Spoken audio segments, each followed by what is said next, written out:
আসসালামু আলাইকুম। আশা করছি আপনারা সকলেই ভালো আছেন। খুবই গুরুত্বপূর্ণ একটা তথ্য অনেকে প্রশ্ন করতেছেন, কল দিতেছেন জানার জন্য। সেটা হচ্ছে সৌদি আরবে নাকি কফিল তথা উঠে যাবে, কফিল নাকি টোটালি থাকবে না, সব কিছু গভর্নমেন্টের আন্ডারে চলে যাবে, সেম দুবাইয়ের মতো।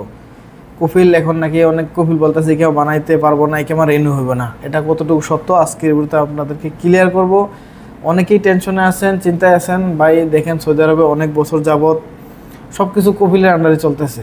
এখন পর্যন্ত কিন্তু অনেক নিউজও আসছে, অনেকে হয়তো ভিডিও টিডিও বানাইছে। আপনারা সঠিক মাধ্যমগুলো দেখেন, ওইখান থেকে দেখে আপনারা সঠিক যাচাই করেন। সৌদি আরবে কফিল সিস্টেম আসিল, এটা এখনও আছে, থাকবে। এখন পর্যন্ত ওই সিস্টেমটা হয় না। যদি সব কিছু গভর্নমেন্ট আন্ডারে চলে যায় এটা খুবই ভালো, তবে এটা এখন হবে। এর জন্য কোনো নিউজও আসে না, অফিসিয়ালভাবে কোনো কিছু হয় নাই। তো আপনারা বিভ্রান্তিত হবেন না, কেউ চিন্তা করবেন না, সব কিছু আগের মতোই আছে, কপিলের সিস্টেমই আছে। আর এখন ভিসা উঠতেছে, ভিসা প্রসেসিং হইতেছে, কাজের বিষয়ে কথা বলতেছি। অনেকে ভিসা নিয়ে প্রশ্ন করছিলেন, আর ফ্যামিলি ভিসাটা বন্ধ আছে, আপনারা সবাই জানেন। তো আশা করছি এই বিষয় নিয়ে আপনাদের আর কোনো চিন্তা নেই।